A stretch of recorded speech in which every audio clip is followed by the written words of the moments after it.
little penguins. I have Heidi and Jackson. But I'm sure it's not us you're here to meet. It's definitely a beautiful little penguin. And we have 34 at the moment here. So we'll talk a little bit about the feeding when we are doing that. So what you'll notice in a second is we'll have a few penguins coming up for their feed. You'll notice as well they'll come and go. So I've just got this hose just to deter the seagulls a little bit as they go out feeding time. So they do like to come and have a bit of a snack. So if you do watch the guys here, you'll actually notice they're feeding their favourite type of food, which is the Western Australian poachers. Now this is what they would actually eat out there in the wild. Their favourite source of food, but they do often eat other species of fish and even some algae and stuff as well. But nothing compares to their favourite type of food. So if you have a look closer on how the guys here are feeding our little penguins, they're making sure that fish's head is always fed first.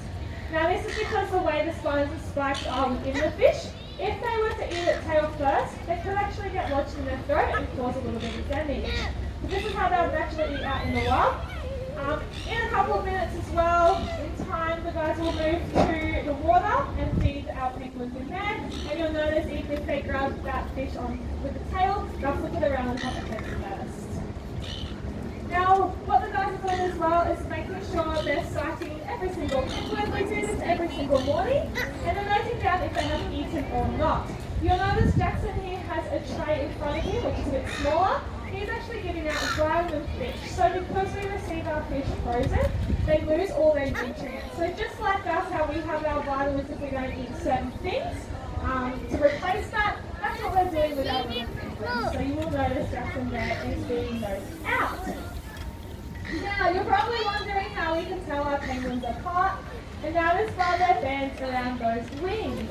Now, of course, we can tell them apart, so then we have worked here for some time, by even the way they walk, the way they look, their size, stuff have different features on them, like little freckles or lines around their ankles. The way they eat definitely helps us, but nothing helps us more than those bands, especially from a far distance. So, if you're wondering if you're looking at a female or male as well, you can actually tell them apart by just looking at them. So at a young age, a DNA testing is required by one of their feathers. Once those results come back, that's when we actually band them. So if you're looking at a penguin with a band on the left-hand side, like you see the ones at the front here, these are females. If you see a single band on the right-hand side, like that, just behind here, he is a male. Now you're probably looking at a couple of penguins that we do have here with two bands. Now what we have is a colour coordination. So they'll have their gender side, the main colour on their gender side, whether they're left female, right male, and the other colour just tells us who they are. Because we do have one here, 10 chicks. So you can imagine 10 chicks not knowing their little personalities yet, being quite young, haven't developed. It is quite hard for us to tell who is who, so that's why we have those double bands. A lot of the penguins that have one band as well have actually got pretty bad bands. Now we do have 3 rescue penguins here at Penguin Point. They're all males, so they all have orange bands on their right-hand side. We've got Jack, Bailey, and Victor. Bailey was along here with his girlfriend, and then we've got Victor up here, and then Jackson's actually just over there shaking his little feathers right up there. So these guys all have in common with their rescue story. So they're all from South Australia, and they all have a bit of an eye injury. So you might actually notice we've got Victor actually missing an eye, and then Bailey and Jack have injured eyes. So if they do tend to come closer at the front there, have a good look at them. Oh, you got one over there? Yeah. So if you're noticing these guys having a bit of a shake over here, what they're doing is they're metabolizing. So a lot of people think they're cold, especially on today. It's getting a little bit chilly again.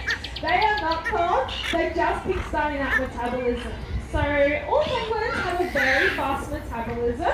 So as I was mentioning before, you might notice if you are pretty much thinking of penguin, you'll notice they're coming up, eat a fish, go off, they might come back up again. They eat quite a lot of food. So they eat about 1/4 of their body weight every single day. Now that probably doesn't seem like a lot to you guys, but if you actually compare that to us as humans, just say you're an 80-kilo human, that's 20 kilos of food you'll be eating every single day. Now Jackson tries to do that on a daily basis in his bulking stage. Doesn't really quite get to 20 kilos, but they do a very good job at it. So to keep that body weight off them, they've obviously got to have a glass of metabolism. So what they're doing, keep trying that, you'll notice they do that. They kind of do it all around the pool before they head back home. And they also go to the bathroom every 18 to 20 minutes, so quite a lot. You times that by the 34 penguins we have here, you guys can do the maths. It's very busy here in the morning. But we do come in here nice and early, around 6 a.m, give this place a really good clean, and then pretty much an hour later, doesn't look like it's touched the place.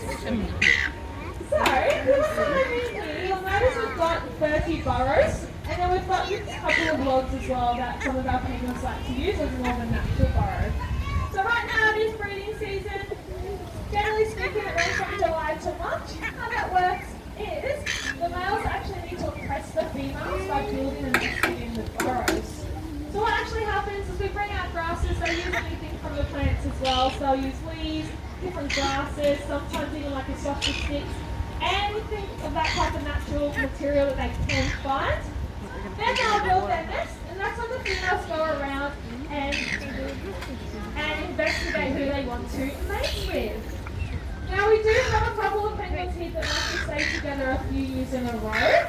Unfortunately, penguins do not mate for life. I know that probably you guys have heard that before, but please don't you, they do not. However, we do have couples that stay together. So if they are tending to stay together, they'll just match back up and build a nest together. Because what will happen is if the female was going around and choosing, once they choose, they build a nest pretty much throughout the whole breeding season. So both genders will take turns in building a nest, so one can kind of guard it, one can go out, grab some food, bring back some nesting to all of that. Because if they are successful with their breeding season, the female will then lay 2 eggs, about 2 days apart. And once again, both parents actually take turns in the incubation period. So one will stay with the eggs, the other one will go out and they'll swap as well. So sometimes they take a few days to swap, sometimes they only take a few hours. It just really depends on the partnership. So if you guys are looking at this one young lady over here, this is Peg. So this is actually Bailey, one of our rescue girlfriends I was mentioning before. Peg was hatched here a few years back now. When she was hatched, we noticed something a little bit different about her leg. It actually didn't form properly. So that's why she has that little hobble there and it kind of sticks out. She also doesn't have a band on, just because we can easily tell her apart. So if you want to look at her, that's what Peg's doing. And as you can see, she kind of climbed a little mountain there and went back to her. Probably a bit faster than half of our other penguins, so she's doing very, very well for herself. But back to the breeding season, guys. Once those eggs do hatch, once again, both parents will take turns in the guarding of the chick. Now, it only takes about 8 weeks for a fully grown adult. So, 8 weeks old, these guys, a lot of people do think that these are either chicks or they're not fully grown yet. They are, our youngest is about 4 years old now. So you are looking at minimum 4 years old. And they will look just like this at 8 weeks old. So it's a very, very quick process. As you can see, the guys have moved to the water. The penguins are definitely slowing down in their food. So we'll have a look. We do have our oldest penguin as well, Gulliver. So he's just about us. We look out before, turning all around. We got some more latecomers to meet. So little penguins usually live up to about 7 to 8 years old. Gulliver just celebrated his birthday in August of 20 years old. So he's doing very well for himself. He's extremely good genes in that family. His sister Peaches actually lives here as well. She's got a dark green band on her left hand side. There's a few with that, so you might be a little bit confused, but I will point her out if I do see her. She might be hanging around up in the bushes over there. She is 17 years old. And our oldest penguin was Gulliver and Peach's mother, Duffy, who was just shy of her 21st birthday about 4 years ago. So extremely good genes in that family.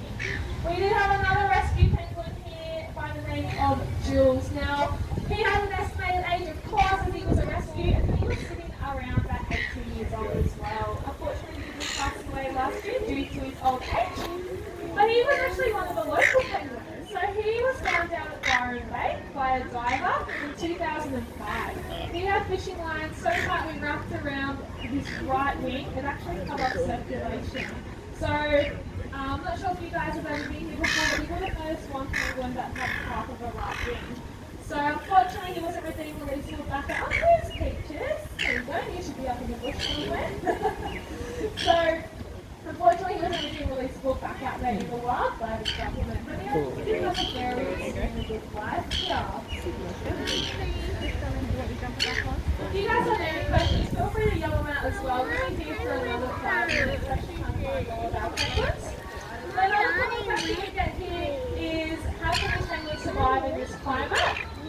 A lot of people think penguins, poles. So these guys are native to Australia. You'll find them anywhere along from Western Australia, near Fremantle, all the way along the southern coast of Australia, and as far as northern New South Wales, as we find Jules there. But funny enough, these guys used to be a little bit more local than Byron Bay.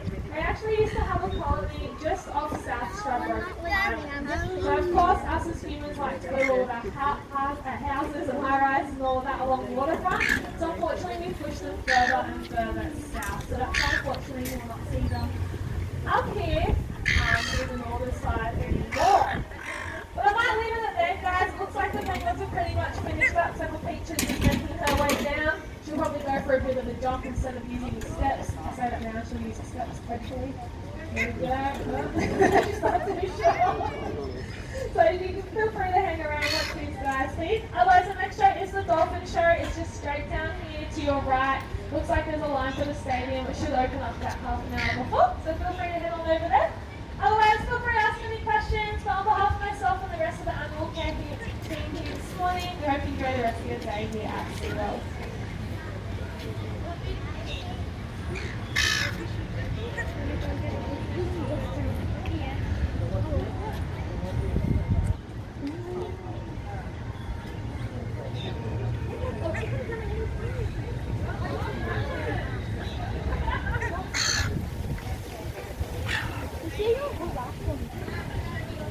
They sit up here on the horizon so I get out and look at that too.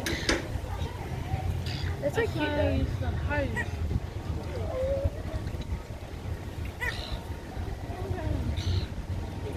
This is scary. I'm photo.